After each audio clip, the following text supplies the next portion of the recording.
Lapino had apparently managed to confuse the judge by arguing that he hadn't actually stolen a winged horse. He'd only sold it. But wait, where was the prison? The village was empty. Had everybody fled the Ravens?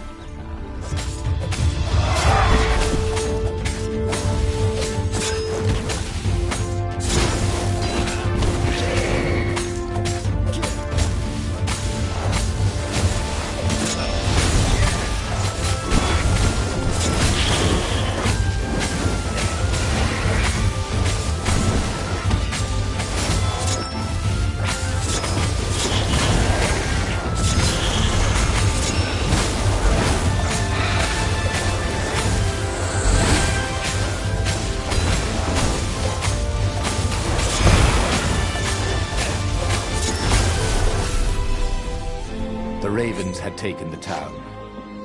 Renato had seen villages emptied like this. All the people taken away to be sacrificed in the Emperor's secret rituals.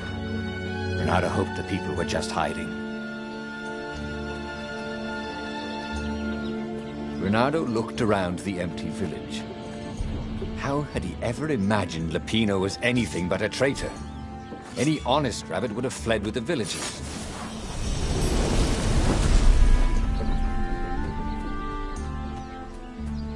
What was behind that door? Renato's nose told him there was treasure there. They must have forgotten it in a hurry. Surely they wouldn't mind if he helped himself to it. After all, he wouldn't even know.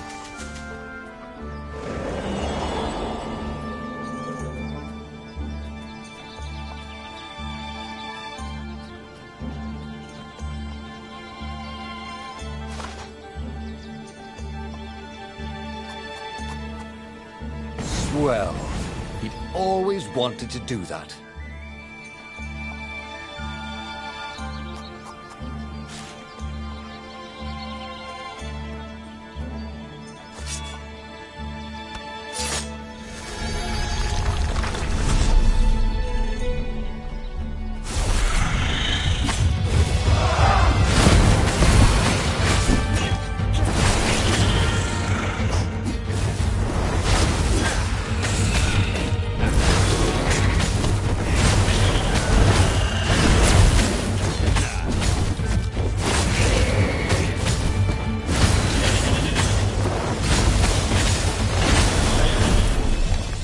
Ravens were landing everywhere. The advance guard. He'd better get moving. If they got to Lapino first, they'd eat him for breakfast. Or a snack. Ravens weren't picky. If they got hungry, they sometimes forgot to interrogate their prisoners.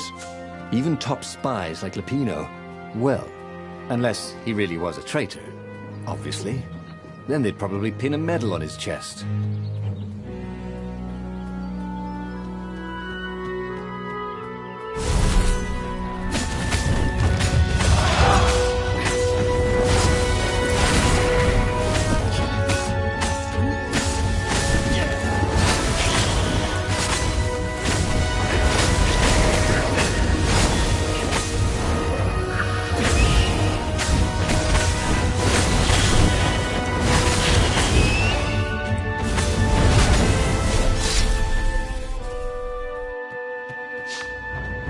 Lapino would betray him.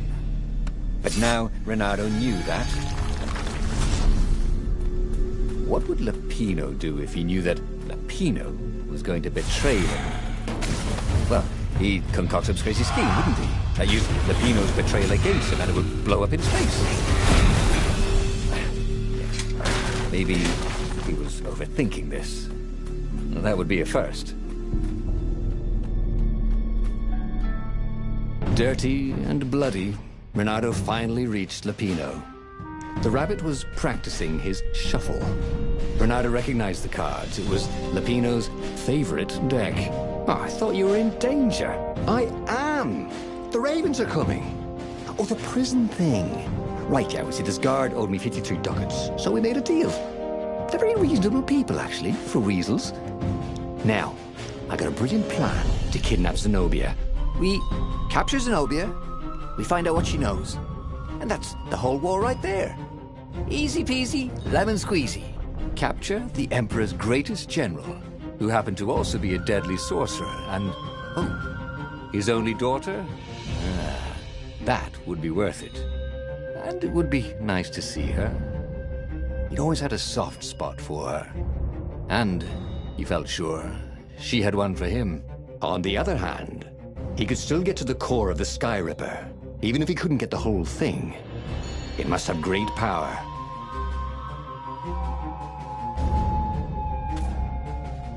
To make the Sky Ripper, the Transcendent Emperor had wrapped an armature around the eye of a god. Bernardo had already let that armature slip away to save Lupino's life. But even its core, the eye torn from a god, surely they could fashion a great weapon from that. The core of the Sky Ripper? Lupino's excited. That's an actual thing that we could just go and get. You've been busy. He sure had. Bernardo told him all the things he'd been up to. Soon they got to talking about old times, about wages they'd won and lost, and scrapes they'd barely got out of. It was good to be back with his friend. True, the core was capable of terrible, uncontrollable destruction. But this time, he was sure it would work great.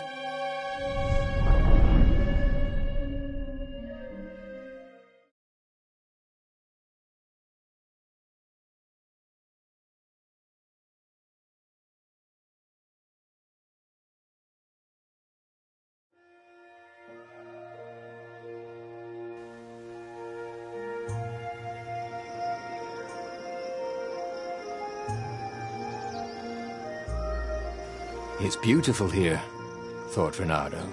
It was nice to be back with his old war buddy. All right. Lupino was a traitor. But still, he was good company.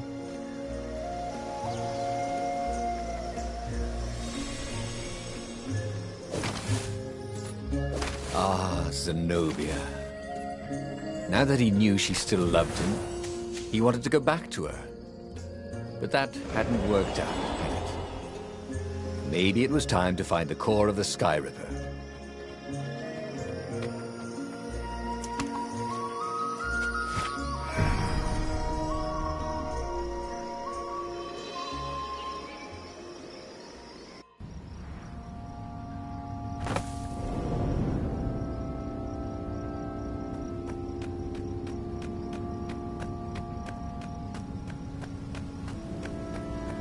There was something sour in the air. Like the earth had ruptured over something that had been fermenting for a very long time.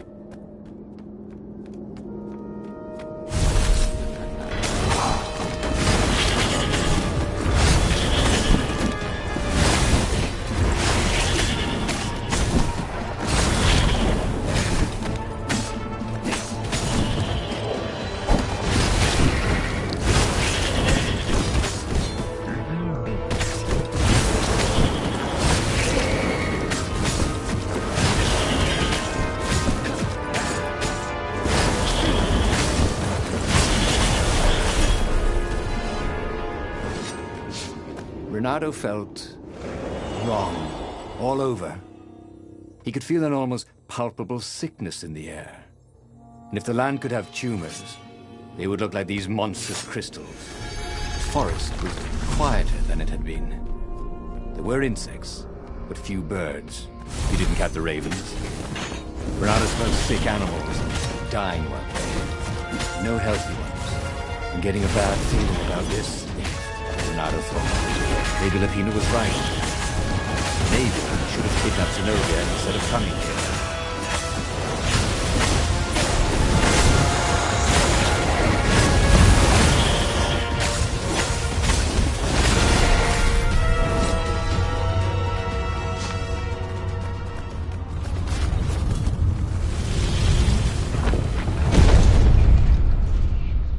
As he held the radiant icosahedron, Bernardo felt queasy, like dozens of tiny worms were nibbling his insides. It wasn't healthy to be so close to the eye of a god. How could he use it? He could take it to the observatory. The scientists there could tell him how to harness its ancient power. But honestly, Reynardo ached to get away from it. He brought the core back with him to the Farfarer. But honestly, Reynardo ached to be rid of it. Tell you what, said Lupino. I'll take it to the observatory. You attack the Imperial outpost. The Imperial outpost was a vital communications node. Taking it could shatter the Empire's ability to coordinate. And it would be full of secret plans and maps and maybe even rebel prisoners. It was a good target for a hero like Reynardo. But what if Lupino lost the core to the Empire? That could be a good thing, couldn't it? Was Reynardo ready to take that risk? Maybe it was better if he brought the core to the scientists himself. Trust me, Reynardo, you won't regret this. I'll treat the core like it was my own baby daughter. As the Farfarer dived towards the Nexus, Lupino was jumping up and down with excitement. "Stop rabbiting around," Reynardo said. Lupino just stared at him. The moment the ship landed, Lupino leapt off the ship.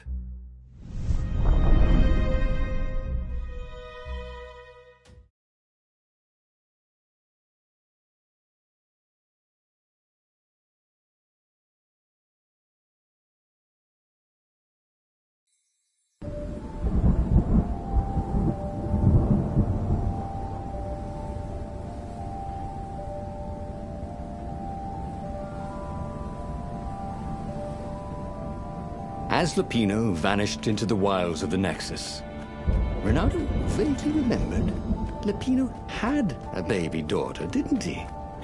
And he told her mother he was going out to get some Easter eggs, and he'd never come back. But Reynardo was relieved not to carry the core anymore. He was already feeling better. And who knows, maybe this time Lupino would get it right. And if Reynardo could take the outpost, he'd have access to all the Empire's communications in the sector. Right?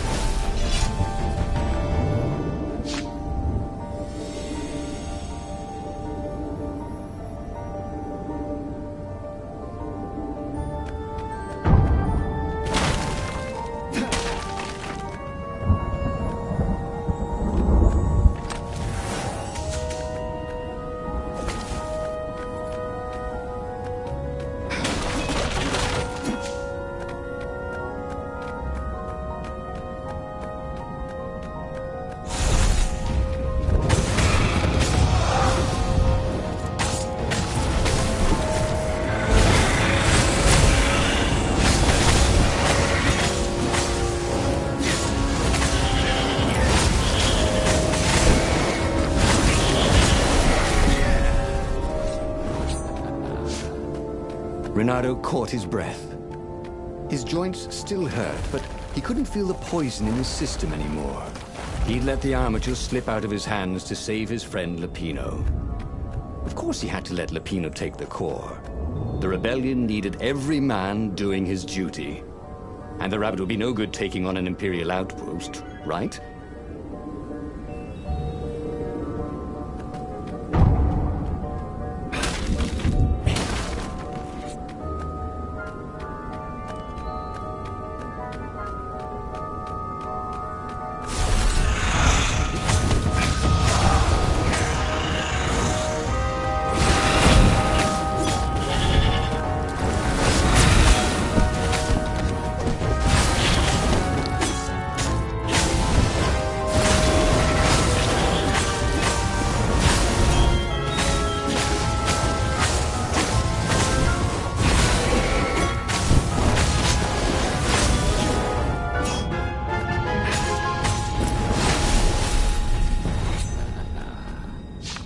Reynardo took the outpost with a song in his heart.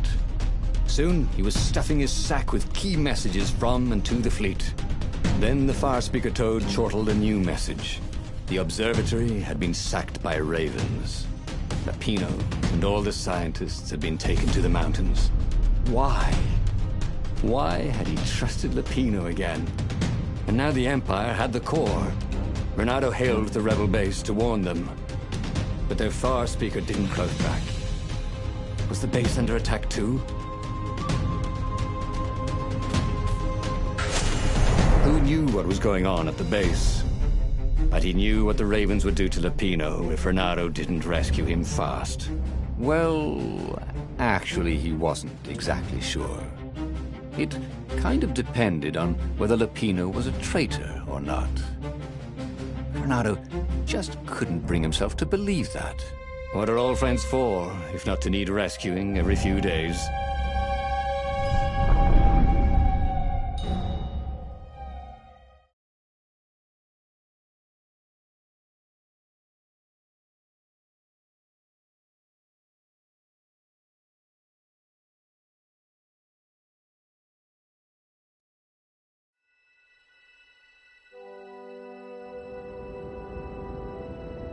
Renato felt a twinge of doubt. Should he have gone to the base? No. Logically, wherever they'd taken Lupino was probably where they took the core, right? Oh, why couldn't Lupino have just, for once, not got himself captured? Was that too much to ask? He shouldn't be too hard on the rabbit. No, he meant well. And he was insanely brave. You have to admire that.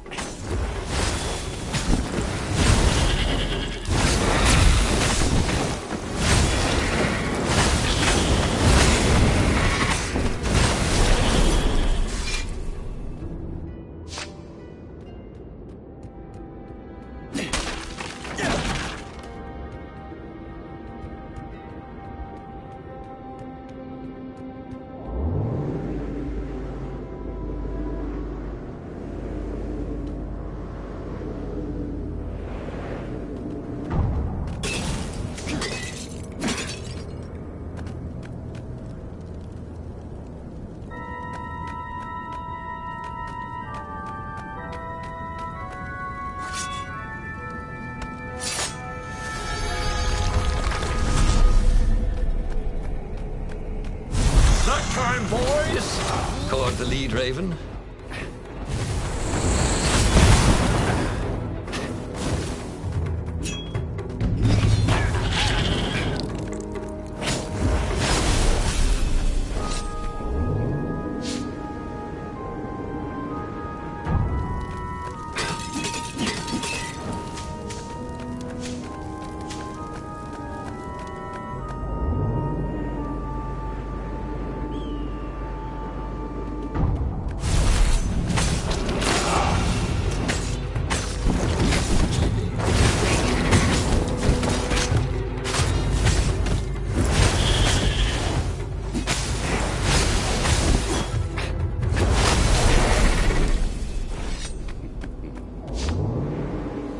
Where were they holding Lupino anyway? There was no sign of him or the Ravens who'd captured him. Just rocks and snow and the usual scouts. No sign of the core either. Was this a wild rabbit chase? Oh, trust Lupino to screw up even getting captured. But what was this rebellion for anyway? Lupino's a useless goof. But he was a friend. If friends didn't matter anymore, what was the point of winning this war?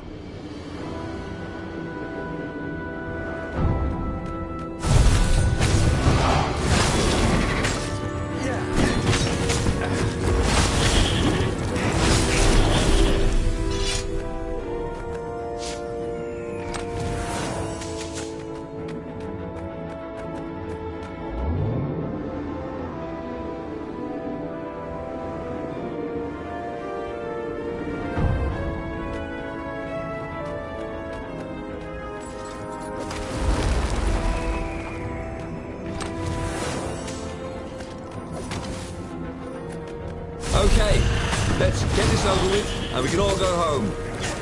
Well, not you, just me.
The rebellion would soon be engaging the Imperial fleet in a desperate battle. All Reynardo had done was save a friend. It didn't feel as good as he'd hoped.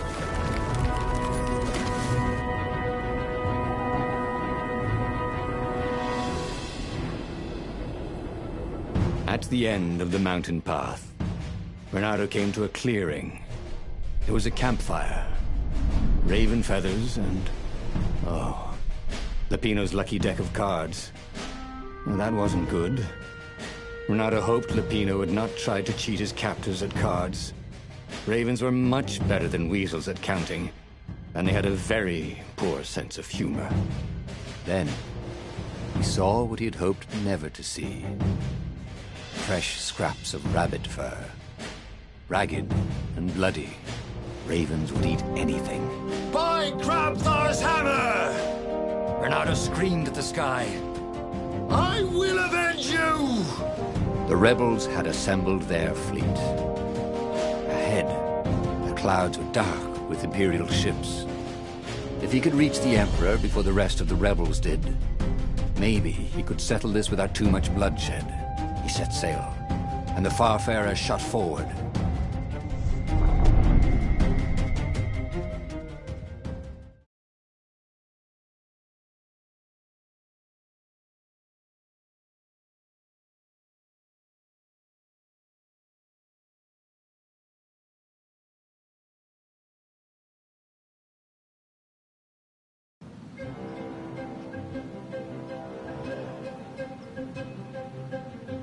Poor Lupino had never been a great warrior.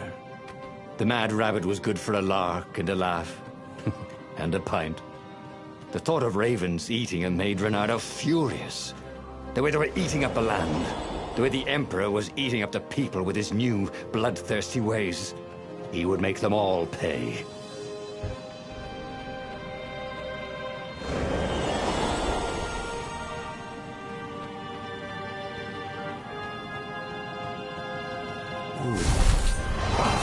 Led right into the middle of the fleet. It was a glaring weakness in the defense.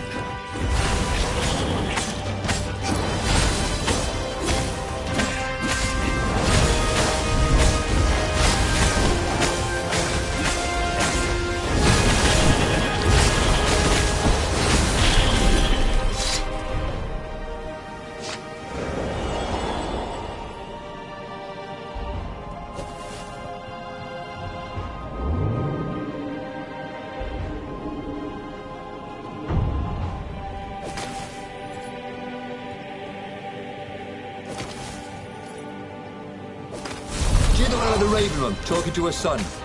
You don't write. You don't call. Get it? Call? I just made that up.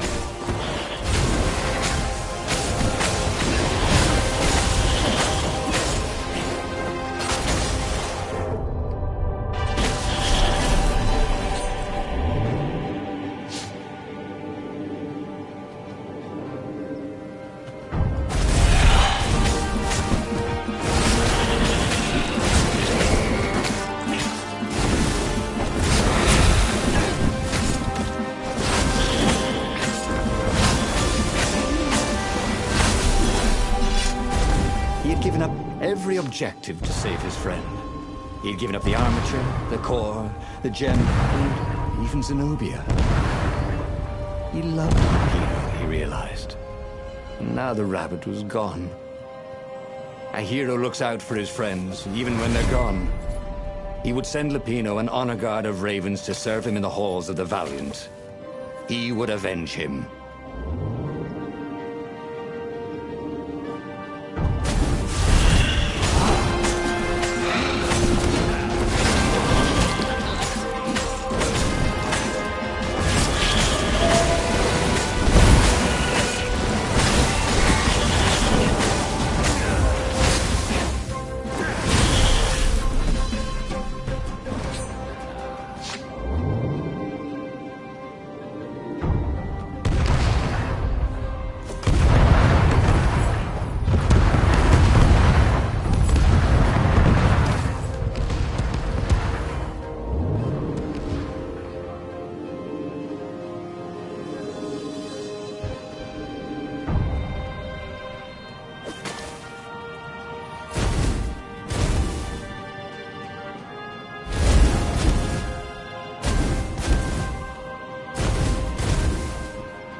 Finally, he reached the Emperor's ship. And there was Lapino, surrounded by ravens. He was alive. They'd eaten some other rabbit. "I'll save you!" he shouted with joy and flung himself at the ravens. "Oh, you shouldn't have," said Lapino when the last raven was down. Renato threw his arms around his best friend. "I had to come. I love you, man." "You really, really shouldn't have," said Lapino. And Renato felt a rather sharp pain in his back. As he collapsed, Lapino took the dagger out of Renato's back and wiped it off on Renato's sleeve. "Why, you always have to be the hero. Brave Renato, epic Renato, super sexy Renato, and I'm sick of it." As Renato died, all he could think was, "Damn it, fool again." Oh, again? But he already had all the secrets he needed. He was sure of that. He must have not used them the right way. What was the best, worst mistake he could make? Probably trusting that traitor Lapino.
The book's pages fluttered to the beginning once again. Faster than before?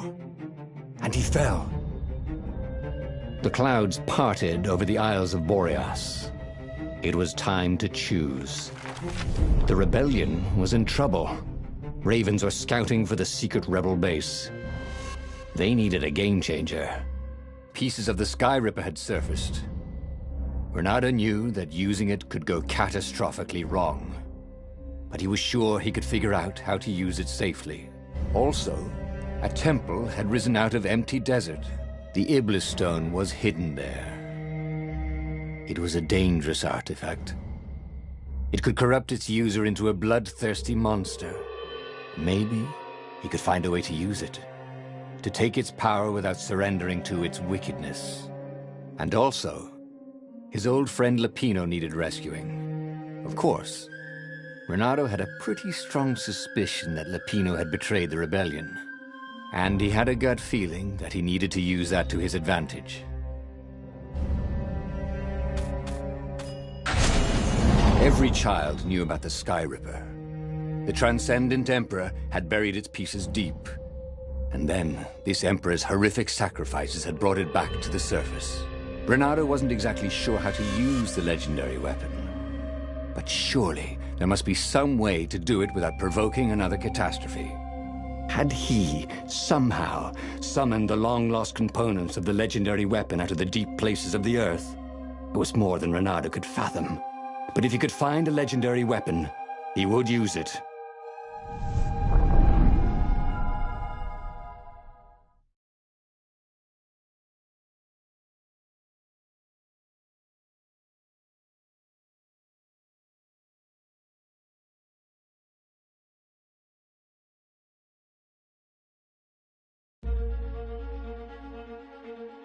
As he set foot on the island, Renato couldn't help feeling a bit curious. Was Lupino still waiting to be rescued? No. He was probably drinking champagne with the ravens. Did ravens drink champagne? Did rabbits? Renato felt oddly thirsty, come to think of it. Why had he chosen the Sky Ripper? Renato never made plans that required constant vigilance. He was a hero. He didn't think too much. He just went with his gut and hoped it all worked out. The Sky Ripper was a long shot. He'd have to devote himself to it. No side journeys, no rescuing old friends. That was against his nature. Could he stick with it?